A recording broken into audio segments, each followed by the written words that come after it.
Coming up, local pushback over the Biden vaccine mandate. No mask mandates, no vaccine passports. Let's get this real straight. The governor vowing everything is on the table to stop businesses from complying. I think when you start going out there trying to mandate vaccines, I think that's problematic. Can you enforce mask mandates? Asked the owner of Ray's. Tickets, warnings, now a court order failing to stop breakfast being dished up at the defiant local cafe, making national news. Plus, how seriously should we be taking the Royals this week? Frankly, it's hard to not go public with this. I get asked this literally everywhere I go. Just more hype, or do the Royals really intend to move downtown? It needs to happen. I think it's going to be good for the city. You're going to bring in more businesses, you're going to bring in more bars, more restaurants. If they can resolve the parking and the transportation and all, it has its merits, but that's the hassle. Week in Review is made possible through the generous support of AARP Kansas City, Dave and Jamie Cummings, Bob and Marlise Gorley, the Courtney S. Turner Charitable Trust, John H. Mize and Bank of America N.A., co-trustees, and by viewers like you. Thank you. Welcome, everyone. I'm Nick Haynes, and thank you for inviting us into the cozy confines of your home as we dissect our Metro's most impactful, confusing, and befuddling stories, tracking this week's headlines from public radio station KCUR News Director Lisa Rodriguez, from KMBC 9 News Chief Political Reporter Michael Mahoney, keeping tabs on the week's news from behind a microphone at KCMO Talk Radio, Pete Mundo, and from the Call newspaper, reporter and editor Eric Wesson. The Republican Attorney General in Kansas and his counterpart in Missouri are both threatening to file lawsuits this week to block President Biden's new vaccine mandate. Under Biden's plan, employers with more than 100 workers will have to vaccinate or conduct weekly COVID testing. It could affect some 80 million Americans. The Kansas and Missouri Chamber of Commerce have come out against the directive, and Missouri Governor Mike Parson says he isn't ruling out a special legislative session to challenge what he says is an assault on individual liberty and free enterprise.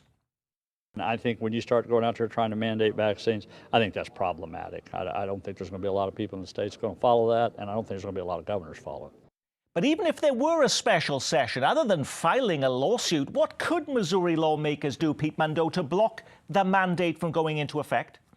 Well, I think the best bet, Nick, remains what you talked about earlier, which is the lawsuits being filed by the attorney generals and working this thing through the court system. I mean, we've heard a lot of talk from the governor and from state lawmakers as well in our backyard saying, hey, special session, let's do this. But they've been kind of unclear in my talkings with them on what they could or what they would do. It seems like they're very reliant on the attorney general and seeing how it plays out from there. In Florida, Michael Mahoney, the governor there, is going to fine employers who enforce a vaccine mandate $5,000. Could we see something like that in Missouri or Kansas? Yeah, potentially you could. I doubt that will happen.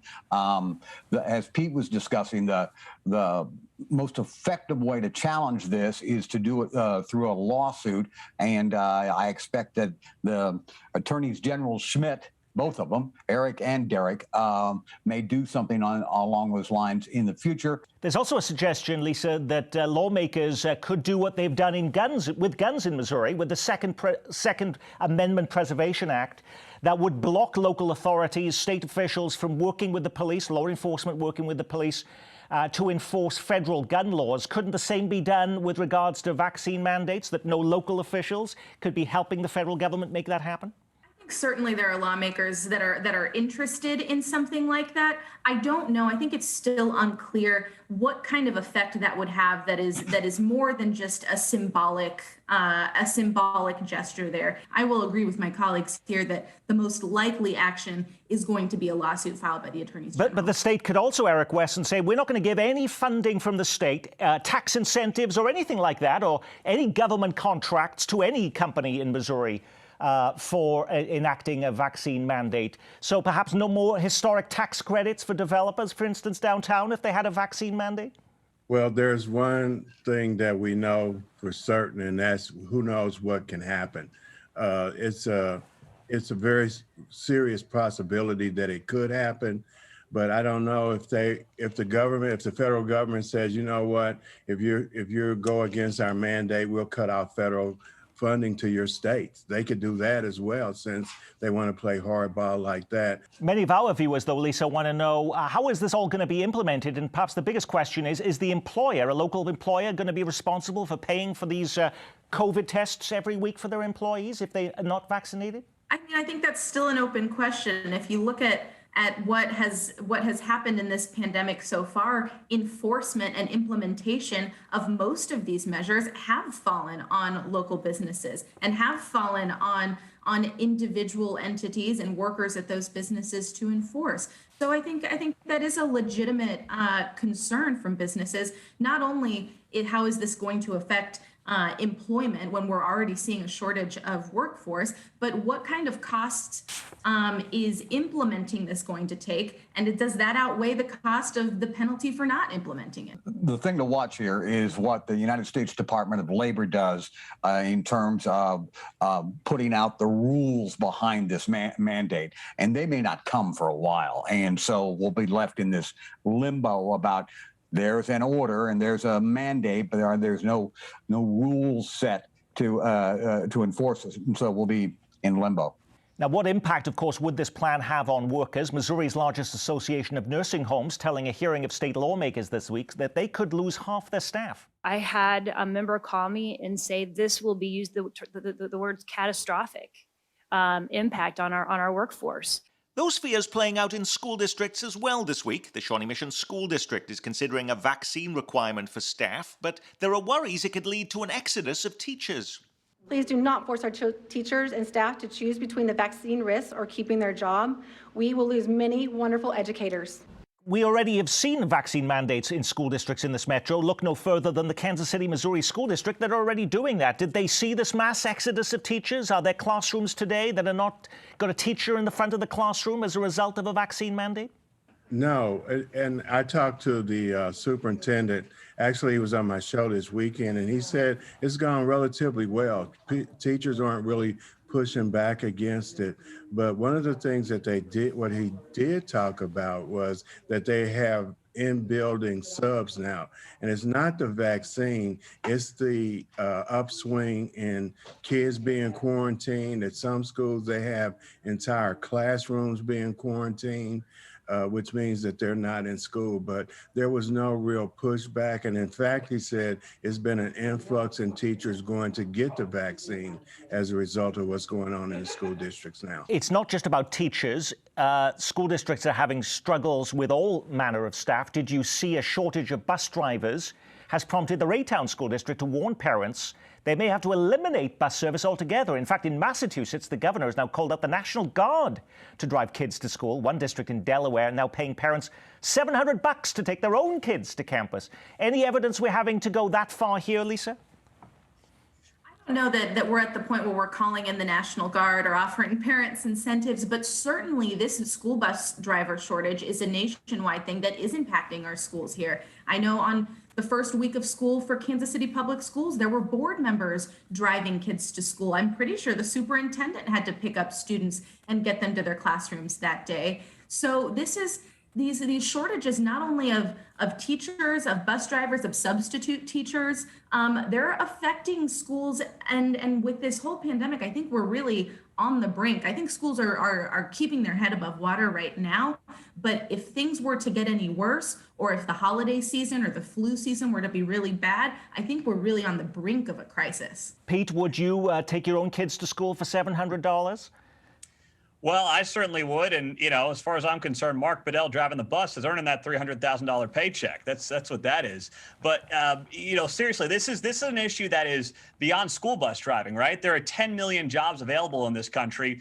The extra unemployment benefits ended Labor Day. It's probably going to take a few weeks to see what the fallout is of that. Are people going back into the labor force? But still, it's not happening at the pace a lot of people thought. So there's still more questions than answers on where these people have gone and how we get them back into the labor force. But there are some people, including bus drivers, who are qualified. They're just worried that they may catch COVID with all these kids on the bus. Isn't that right, Michael? Well, the other thing is the idea here of a school bus driver shortage is not new. A lot of districts, including the ones in our area, struggle with this on an annual basis. It's a somewhat difficult job. It's a big vehicle. You're hauling kids around.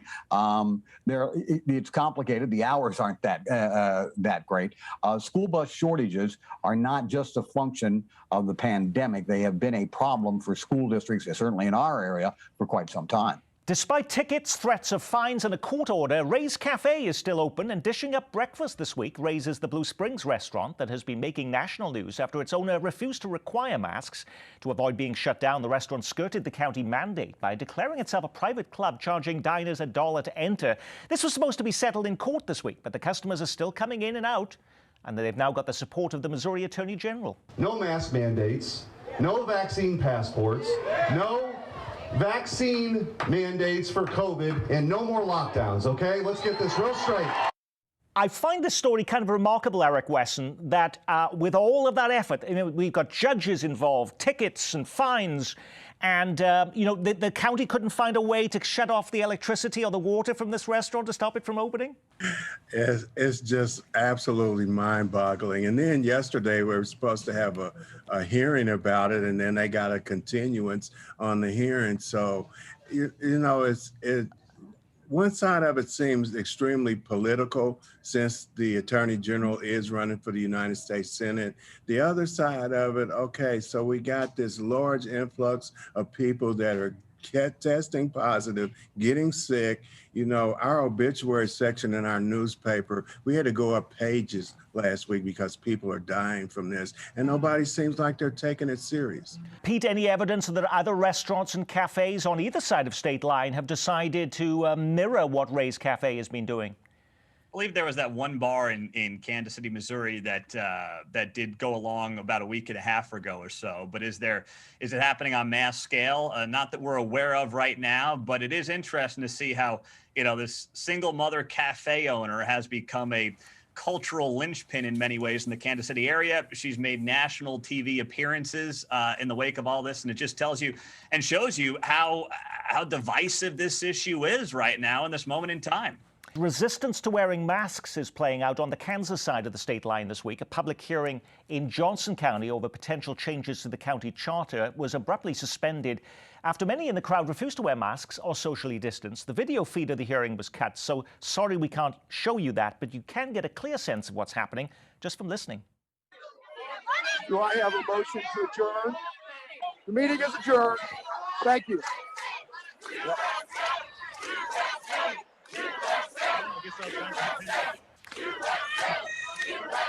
All right, you're getting a sense of it there, but are we getting to the point, Lisa, that we can't have public officials meeting with the public at any point in time now? What we're seeing is really a remarkable trend that we have seen over the last year, where even the most mundane of issues, the changing of the county charter, become polarized and become extreme, and people want to have their voices heard, and they'll go to any extent to do it. So I don't think this is the end of public discourse for local governing bodies, but it certainly is something that bodies, that county commissions and city councils will have to deal with moving forward, because it is hard to get through a public meeting these days without blowing up. In 50 years, it's going to be fascinating to take a look at how this chapter in American history is written, given the division that has emerged here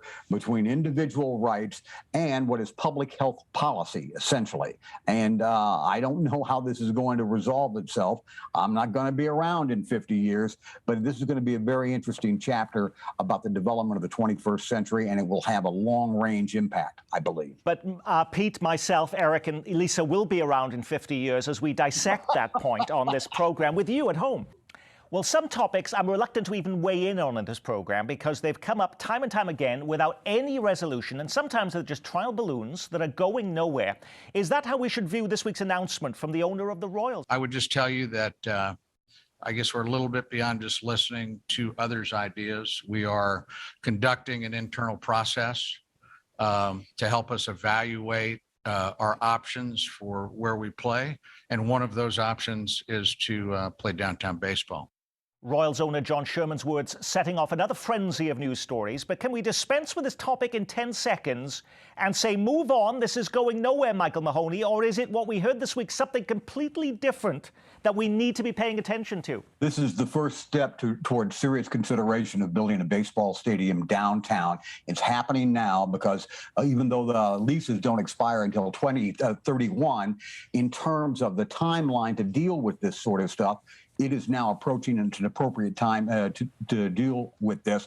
A couple of things to remember. John Sherman seems to be much more comfortable with the idea of a downtown baseball stadium than David Glass ever was. And there is more evidence now, because of other cities that have downtown stadiums, that they do work, provided that they go in at the right spot. John Sherman mentioned this week, Eric Wesson, that this had to have a positive impact on the community. And more than that, a particular focus, he says, quote, on those underrepresented parts of our community. So in the realm of building a ballpark, what does that mean? Well, I had the opportunity, I can't disclose the individual, but I had the opportunity to ride around and look at some possible sites. And the sites that we kind of looked at were in areas that were pretty blighted. And a baseball stadium would go extremely well in those areas and help develop around the park. Because if you look at things statistically, wherever there's a baseball park downtown, there's a thriving economy around most of them, not all of them. And downtown Kansas City right now is kind of ripe for that. Okay. Was there a specific site mentioned by this undisclosed anonymous source, Eric?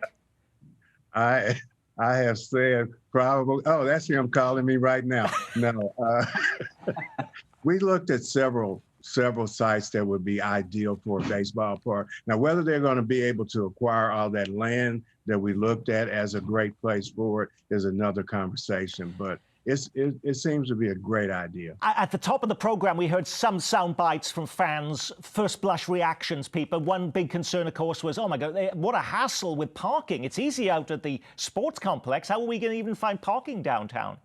And that's a legitimate concern. I mean, nothing better than getting in out of the K with a family. You know, you do it in 5 minutes. It's very pleasant and enjoyable. And just remember this too. It's not just John Sherman. He's majority owner, but you've got a lot of minority owners here with the Royals who have their own incentives around Kansas City. All right. Whether it's parking garages, land downtown, whatever it might be. And that's fine. But then to ask the taxpayer on top of it for some dough is where you get some questions. And John Sherman made it very clear.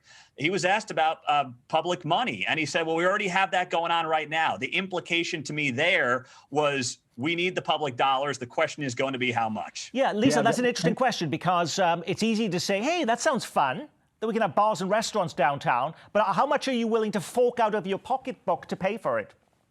Right. And taxpayers in Kansas City have already been paying an addition to their sales tax to fund the current structures. So that's the biggest question to me right now is how much of this is going to fall on taxpayer backs to fund? And is this the appropriate use of taxpayer dollars? And then the other thing to consider is if we upgrade the Royals Stadium or bring it downtown, certainly the Chiefs are going to want some sort of parity there and may want the updates of their own. And so while the idea is exciting and intriguing, I'm very interested in what that taxpayer component will be. One other thing, the dynamics behind a public-private partnership for a function like this, a sports stadium, have changed dramatically in just the 10 or 11 years since the sports complex was refinanced. You are going to see a requirement for much more private money going into a project like this than has been history in the past. And what do we do, Pete Mundo, with Kauffman Stadium? That will just be abandoned? Knock it down. Chiefs will use it for parking and make a ton of money off of it. I mean, that's the reality. You turn it into an annex for the baseball academy, and then you let the minor league teams go in and play there. But one other thing that I wanted to say about who's paying for that? County? You.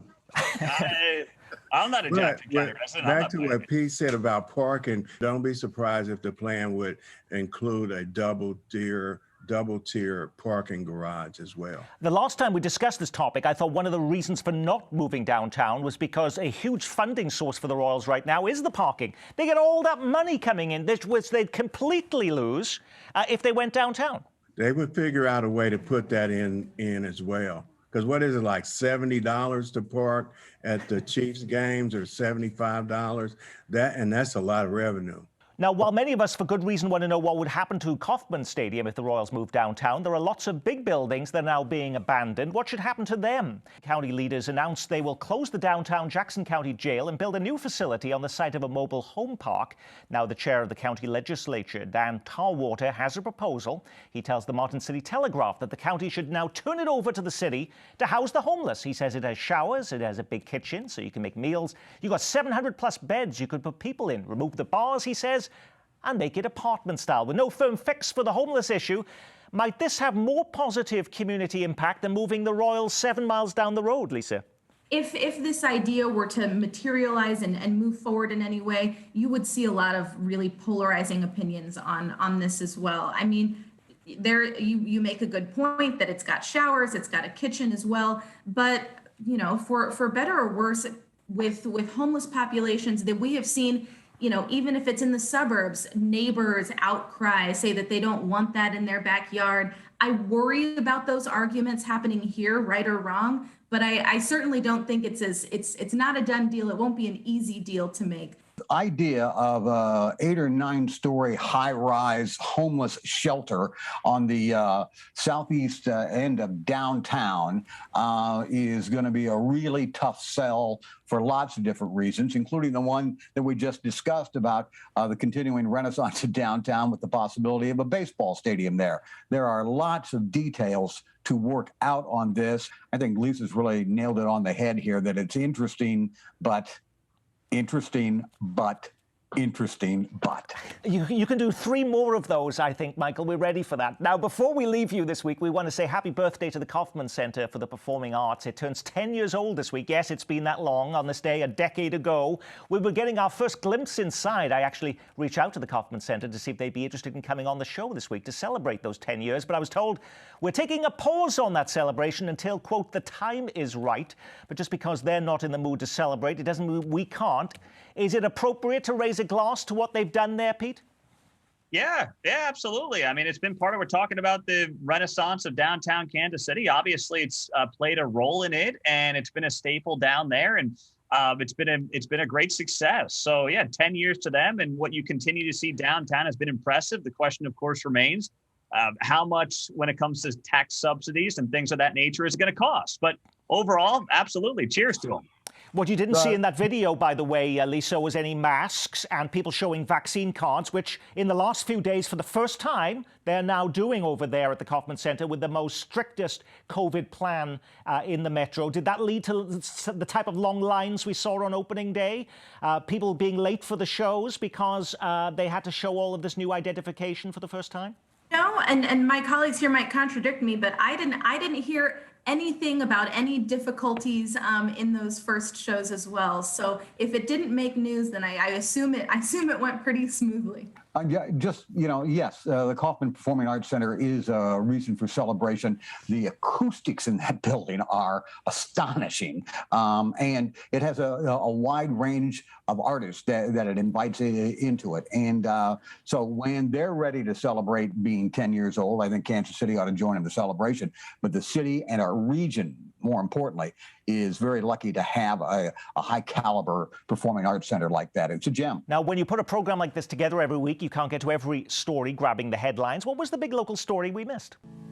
For many Kansas Cityans, the Chiefs back in action and delivering an exciting win was the biggest news story of our week, but it's not the only one. There are big student protests at KU over an alleged sexual assault at a frat house.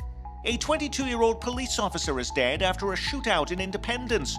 Blaze Madrid Evans was still in training and had been on the streets for just 2 months. Did taking school online hurt your kids' learning? Missouri posts its latest test scores, and they're down across the board. A 7-point drop in math and sizable learning losses in English and science. School lunches now the latest victim of COVID in the metro. We are definitely in crisis mode. It's just pure chaos. We're trying to find the food. A shortage of food distribution workers and truck drivers forcing schools to get creative with their lunch menus. Some schools in Missouri resorting to calling Pizza Hut to ensure their students are fed. The brisket and ribs are back, the American Royal Barbecue making its comeback this week after being cancelled last year due to the pandemic. And prepare to be scared. The Beast marks its 30th birthday. Kansas City's haunted houses reopen their cobweb doors this weekend. Alrighty, Eric Wesson, did you pick one of those stories or something completely different? Drum roll, please. The Kansas City Museum will have a soft opening on October 1st and the grand opening on the 21st. I'm on the board. We've done a phenomenal job. It's a great place to go. Pete. Standardized test scores was on that list, Nick, down across Missouri 5 to 10 points. And something that gets lost in that study, 50,000 students weren't even part of that standardized test program to find out where kids were compared to last year. So you know the numbers are probably inflated based on where they really are. When we look back in 50 years, one of the biggest mistakes we've made over the past 18 months, treating young people like they're 85-year-old diabetics and letting an entire generation fall behind academically. Michael. The MAP scores that Pete just referenced there, without question, that is a big sign of what's happened to education during COVID. Lisa. We've talked a lot on this program about what divides us and what separates us. So I'm going to pick something that brings us all together. And so I'm going to go with the Chiefs, because if Patrick Mahomes and the Chiefs can give us that entertainment and that kind of suspense and entertainment every week, I'll take that moment of joy. And haunted houses don't bring us all together? You're not ready to be spooked? Okay, that is it. We'll say our week has been reviewed. Our thanks to Channel 9's Michael Mahoney. Thank you for being with us. And Lisa Rodriguez from KCUR News. From the bunker of the Call newspaper at 18th and Vine, Eric Wesson. And weekday mornings from 6 to 10 on KCMO Talk Radio, Pete Mundo. And I'm Nick Haynes. From all of us here at Kansas City PBS. Be well, keep calm, and carry on.